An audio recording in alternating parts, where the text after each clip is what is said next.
বিশ্বনবী সাল্লাল্লাহু আলাইহি ওয়াসাল্লাম স্বপ্ন দেখলেন, বিশ্বনবী দুধ খাচ্ছেন, আঙ্গুলের ভেতর দিয়ে ফাঁক দিয়ে দুধ বের হয়, বিশ্বনবী দুধ খাচ্ছেন।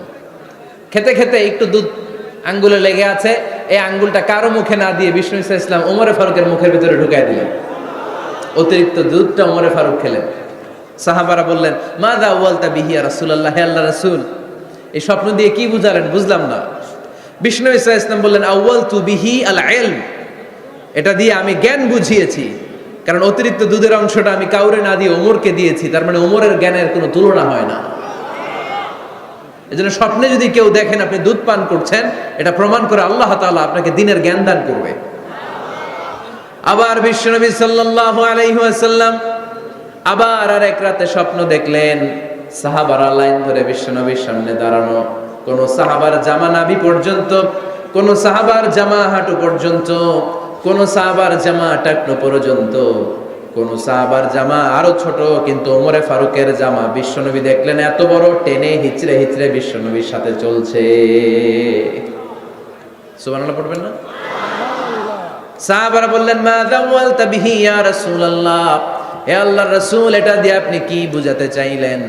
বিশ্বনবী বললেন, আউয়ালতু বিহি আত তাকওয়া, এটা দ্বারা আমি আর দিনদারি বোঝালাম, তাকওয়া বোঝালাম। সুবহানাল্লাহ পড়েন। বিশ্বনবী দেখলেন কোন সাহাবার জামা এতটুকু, কোন সাহাবার জামা এত লম্বা, কোন সাহাবার জামা পা পর্যন্ত লম্বা, আর সাইয়েদনা ওমরে ফারুককে দেখলেন ওনার জামা এত লম্বা, ওমরে ফারুক টেনে হিচড়ে জামা নিয়ে চলতেছে।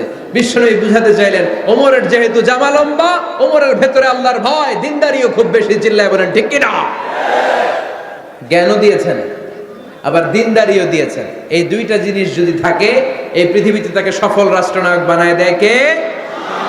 আবার এই পৃথিবীর বুকে যত নারীরা জান্নাতে যাবে, সব নারীদের সর্দারিনী হবে সাইয়্যিদাতুনা ফাতিমা রাদিয়াল্লাহু তাআলা আনহা।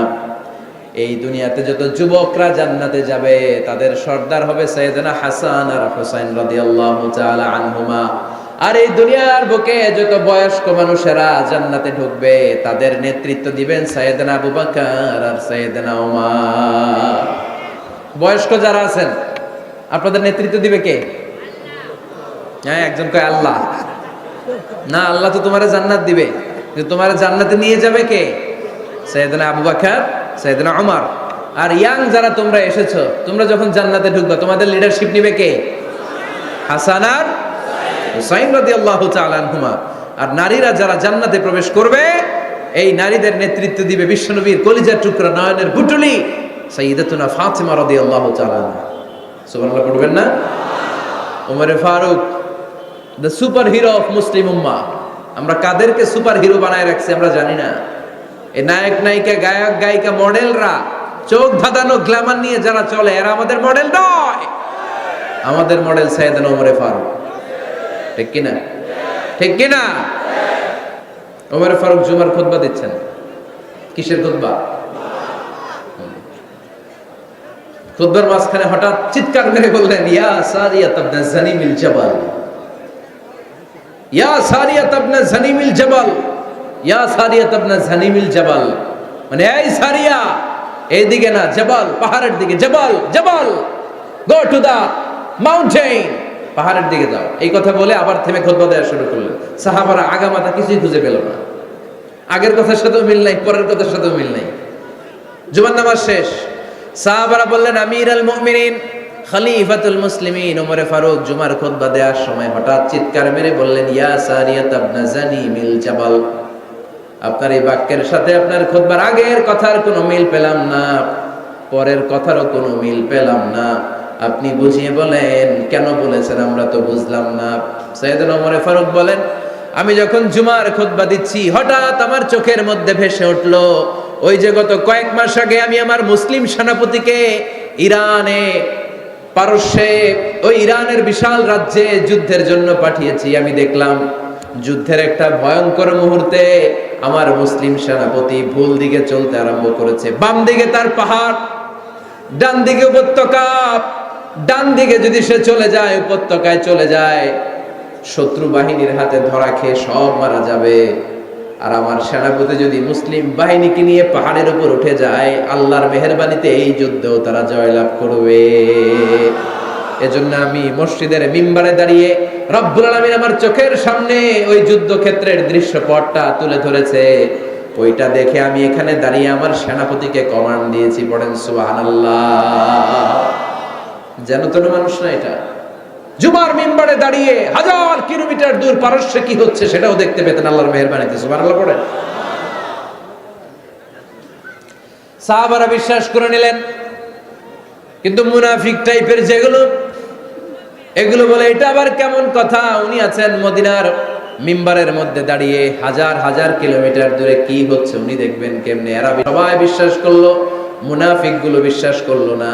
তারা মনে মনে ভাবলো এই মুসলিম সেনাপতি বিজয়ের বেশে যেদিন মদিনায় আসবে, আমরা মদিনার উপকণ্ঠে দাঁড়িয়ে থাকবো, ওদেরকে জিজ্ঞাসা করবো এমন এমন দিন ওমরে ফারুকের কণ্ঠের কোনো আওয়াজ শুনতে পেরেছিলে কিনা।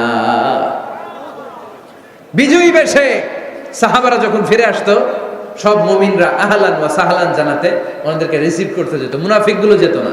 কিন্তু ওই দিন মুনাফিকরা সবার আগে যে হাজির। মুসলিম সেনাপতি যখন ঢুকলো, জিজ্ঞেস করলো মুসলিম সেনাপতি, এত দিন আগের কথা, জুমার দিন দুপুরবেলা যুদ্ধক্ষেত্রে হঠাৎ করে আমিরুল মুমিনিনের কোনো কথা তুমি তোমার কান দিয়ে শুনতে পেরেছিলে কিনা বলো। সেনাপতি বলল, তোমরা কেমন করে বুঝলা, কেমন করে তোমরা জানলা? তোমরা ঠিকই জেনেছো, ঠিকই ধরেছো, ঠিকই বলেছো। যুদ্ধের কঠিন মুহূর্তে ভুল করে আমি উপত্যকার দিকে মুসলিম বাহিনীকে নিয়ে ছুটতে আরম্ভ করেছিলাম। হঠাৎ করে আমিরুল মুমিনিনের একটা কণ্ঠ আমার কানের ভেতরে ভেসে আসলো। আমি শুনতে পেলাম, ইয়া সারিয়া তাবনা জানিনিল জাবাল, ডান দিকে উপত্যকার দিকে যেও না, তাড়াতাড়ি বাম দিকে পাহাড়ের উপর চড়ে যা। শুনেছি আমি, আমার নিজ কানে শুনেছি। তোমরা কি করে জানলে? আমি নিজে শুনেছি। সেদিন আমিরুল মুমিনিনের এই ইনস্ট্রাকশন, এই গাইডলাইন যদি আমরা ফলো করতে না পারতাম, শত্রু বাহিনীর হাতে আমরা কচু কাটা হতাম। আমাদের চেহারা, আমাদের আত্মীয় স্বজনরা তোমরা কেউ দেখতে পেতে না। পড়েন সুবহানাল্লাহ। This is our super hero. আমাদের সুপার হিরোর নাম কি? চিল্লায় বলতে হবে, ওমরে ফারুক রাদিয়াল্লাহু তাআলা আনহু। এভাবে গাইডলাইন দিয়েছেন উম্মাহকে, এভাবে ইনস্ট্রাকশন দিয়েছেন।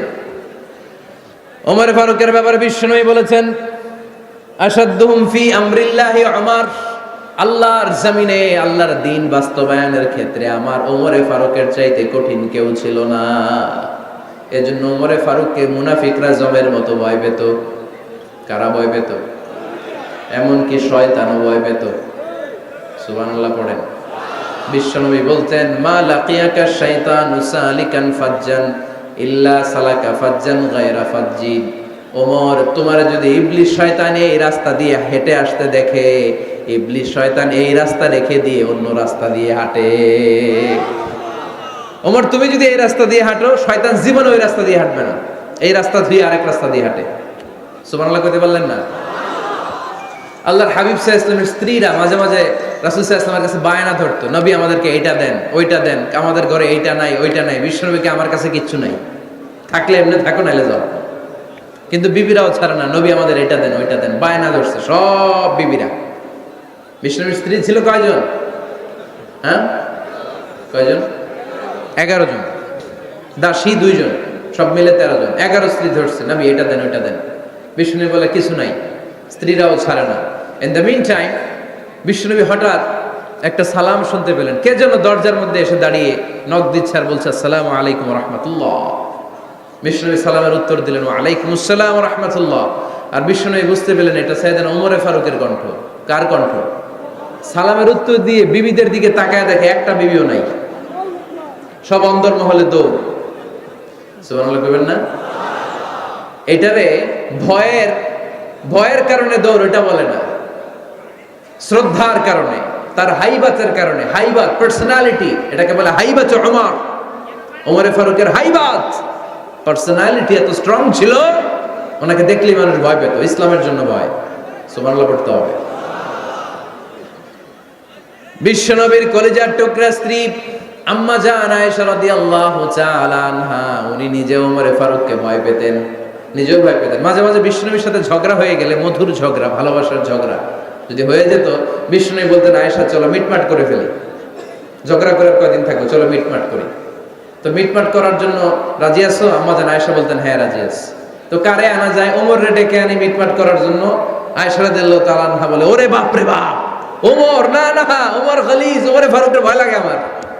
সুবহানাল্লাহ কইবেন না? বিশ্বনবী যখন বলতেন আয়েশা তাহলে তোমার আব্বুকে ডেকে আনি, আম্মা জান আয়েশা বলতেন ঠিক আছে আব্বুরে ডেকে নিয়ে আসেন। আবু বকর রাদিয়াল্লাহু তাআলা আনহুরে ডেকে নিয়ে আসেন। আমার আব্বুর মতো নরম দিলের মানুষ আমি জীবনে দেখি নাই। আবু বকর রাদিয়াল্লাহু তাআলা আনহু খুব নরম দিলের লোক ছিলেন। তার বিপরীতে ওমরে ফারুক ছিলেন খুব কঠিন মেজাজের। দুইটাই লাগে, কথা কর। নরমও যেমন লাগে, গরমও লাগে। নরম গরমের সমন্বয় দরকার আছে না নাই?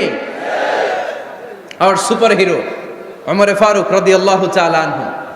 আমরা যাদের আমাদের ছোট্ট বাচ্চা আছে, ঘরে 2 বছর 3 বছরের শিশু আছেন আমাদের, রাতের বেলা দেখবেন খেতে চায় না, খালি মায়ের জ্বালায়। তো মা তখন বলে এই খাও নাইলে ভূত আসবে, ওই যে বিড়াল আসবে, বাঘ আসবে, ভাল্লুক আসবে, এগুলো বলে না? এগুলো বলে ভুলিয়ে বালিয়ে বাচ্চাকে ভয় দেখিয়ে খাওয়াতে চায়। আচ্ছা, তো এই যে বাঘ আসবে, ভাল্লুক আসবে, এই তাড়াতাড়ি খাও, বাঘ আসবে, বাঘের কথা শুনলে বাচ্চারা খেয়ে ফেলে ভয়ে। এই ভূত আসলো, ভূত তাড়াতাড়ি খা, না খাইলে ভূতে ধরবে, তো খা, সাথে সাথে খায়। মদিনাতে যখন ওমরে ফারুক রাদিয়াল্লাহু তাআলা আনহু মদিনার খলিফা, তখন মদিনার বাচ্চারাও মাদেরকে এরকম জ্বালাতো, খেতে চাইতো না। মায়েরা খাবার নিয়ে বাচ্চাদের পেছনে ঘুরতো। তখন মদিনার মায়েরা বাচ্চাদেরকে বলতো তাড়াতাড়ি খাও, হা হুয়া ইয়াতি উমর, হুয়া উমর, তাড়াতাড়ি খাও, ওই যে ওমর আসতেছে, ওমর, ওমর আসতেছে শুনলেই বাচ্চারা তাড়াতাড়ি খেয়ে ফেলতো, বাঘের মতো ভয় পেত, চিল্লায় পড়েন আল্লাহু আকবার। মুসলিম ইতিহাসে প্রথম চিফ জাস্টিস আবু বকর রাদিয়াল্লাহু তাআলা আনহু যখন খলিফা, চিফ জাস্টিস বানাই দিয়েছেন ওমরে ফারুককে। সর্বপ্রথম কোরআন সংকলনের পরামর্শ দিয়েছেন সাইয়েদনা ওমরে ফারুক। এই যে কোরআন 114 সূরা 30 পারা, আগে কি এরকম ছিল? কথা কন না কেন? আগে গাছের পাতায় লেখা ছিল, পশুর চামড়ায় লেখা ছিল, ওটের হাড্ডির মধ্যে লেখা ছিল কোরআন। এভাবে যখন হাফেজে কোরআন সাহাবারা শহীদ হতে আরম্ভ করলো, এক যুদ্ধে টানা 70 জন হাফেজে কোরআন সাহাবা নিহত হলেন, শহীদ হলেন। ওমরে ফারুক তখন আবু বকর রাদিয়াল্লাহু তাআলা আনহুর কাছে যেয়ে বললেন, আবু বকর আপনি কোরআন জমা করেন, সব কোরআনের কপিগুলো একসাথে করে এরকম একটা কোরআন করেন। আবু বকর বললেন, না, আমার নবী যেটা করেন আমি এটা করতে পারি না। কিন্তু ওমরে ফারুককে ছাড়েন, আর এটা করেন, করলে ভালো হবে, গোটা মুসলিম উম্মাহ উপকৃত হবে। বারবার বারবার বারবার সাইয়েদনা আবু বকর রাদিয়াল্লাহু তাআলা আনহুকে এত জোরাজুরি করতেছিলেন, অবশেষে আবু বকর রাদিয়াল্লাহু তাআলা আনহু বললেন, ওমরে ফারুকের জোরাজুরিতে এই কাজের জন্য আল্লাহ তাআলা আমার হৃদয়টারে খুলে দিলেন। আল্লাহ আমার হৃদয়ের ভিতরে ইলহাম করে দিলেন, আর আল্লাহ বুঝাতে চাইলেন, আবু বকর ওমরের কথাই শোনো, ওমর যেটা বলে তেমনটাই করো। কারণ ওমরে ফারুককে বলা হয় মুহাদ্দাস। কি বলে? সবাই বলেন কি বলে? মুহাদ্দিস নামিয়া। মুহাদ্দিস মানে যে হাদিস বিশারদ, আর মুহাদ্দাস মানে যার মুখ থেকে আল্লাহর কথাগুলো বেরোয়। আল্লাহ কি বলতে চায়, আল্লাহ তাআলা ওই কথাগুলো, ওই ভাবনাগুলো ওই লোকের মুখ দিয়ে বের করে দেয়। জোরে বলেন সুবহানাল্লাহ। বিশ্বনবী বললেন, লিকুল্লি উম্মাতিন মুহাদ্দাস, সব উম্মতের মধ্যে আল্লাহ তাআলা একজন করে মুহাদ্দাস পাঠায়। আমার উম্মতের মধ্যে মুহাদ্দাস লোকটার নাম হলো ওমর। বিভিন্ন সময়ে ওমরে ফারুক যেমনটা ভাবতেন ঠিক তেমন তেমন কোরআনের আয়াত পাঠিয়েছে কে? মদিনার সবচেয়ে বড় মুনাফিকের নাম হচ্ছে আব্দুল্লাহ ইবনে উবাই ইবনে সালুল। নাম শুনছেন? মুনাফিক চিনেন তো আপনারা? ভিতরে এক বাইরে আরেক, তার নাম সর্দার হচ্ছে আব্দুল্লাহ ইবনে উবাই ইবনে সালুল। ইন্তেকালের পরে তার ছেলে আব্দুল্লাহ এসে বলে, ইয়া রাসূলুল্লাহ, এটা চমৎকার ঘটনা, মনোযোগ দিয়ে শুনেন।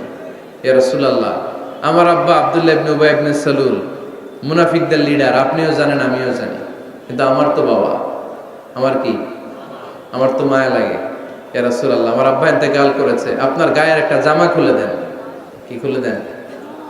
এই জামাটা দিয়ে আমার বাবার দাফন দেব, আর আপনি যে আমার বাবার জানাজার নামাজের ইমামতি করবেন, আসেন। ওমরে ফারুক বললেন, না, আপনি যাবেন না। বিশ্বনবী দয়ার নবী, মায়ার নবী, রহমতের নবী, মায়া লেগে গেছে, আব্দুল্লাহর চোখের পানি দেখে যেতে আরম্ভ করলেন। ওমরে ফারুক বললেন, খবরদার, নবী যাবেন না। বিশ্বনবী যাওয়ার জন্য রওনা হলেন। ওমরে ফারুক বিশ্বনবীর জুব্বা টেনে ধরলেন। সুবহানাল্লাহ। কোন আমাদের দেশে হইলে কি বলতাম আমরা? বেয়াদবি করছে না? না, সম্পর্কটা এমন ছিল।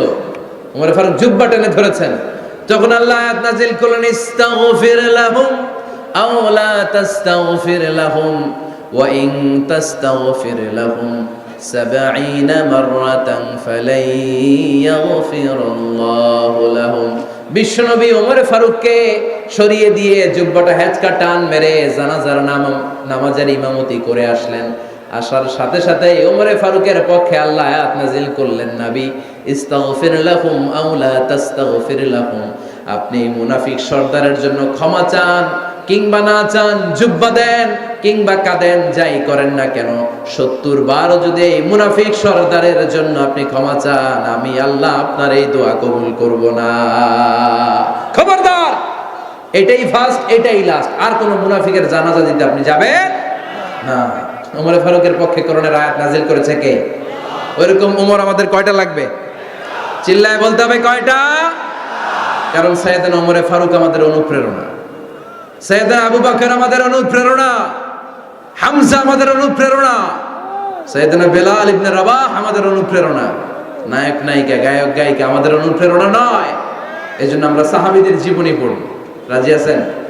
হাত তুলে আল্লাহকে দেখান, আওয়াজ করে বলেন আল্লাহ, আরো জোরে বলেন আল্লাহ।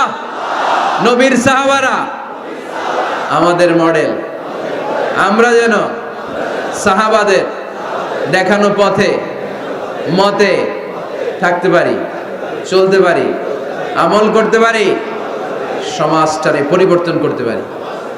তুমি তৌফিক দাও, আমিন। আরো জোরে পড়ি আমিন। আমরা যখন সাহাবাদের জীবনী পড়ি, ওমর ফারুকের জীবনীতে এরকম অসাধারণ অনেক অনুপ্রেরণা আপনি খুঁজে পাবেন। সাইয়েদনা আবু বকরের জীবনী থেকে অনেক অনুপ্রেরণা আপনি খুঁজে পাবেন। এগুলো আপনার ঈমানকে চাঙ্গা করবে, আল্লাহর পথে অটুট থাকতে আপনাকে সহায়তা করবে। রাজি আছেন তো সবাই? আল্লাহ আমাদের সবাইকে কথাগুলো বুঝা আমল করার তৌফিক দান করুক।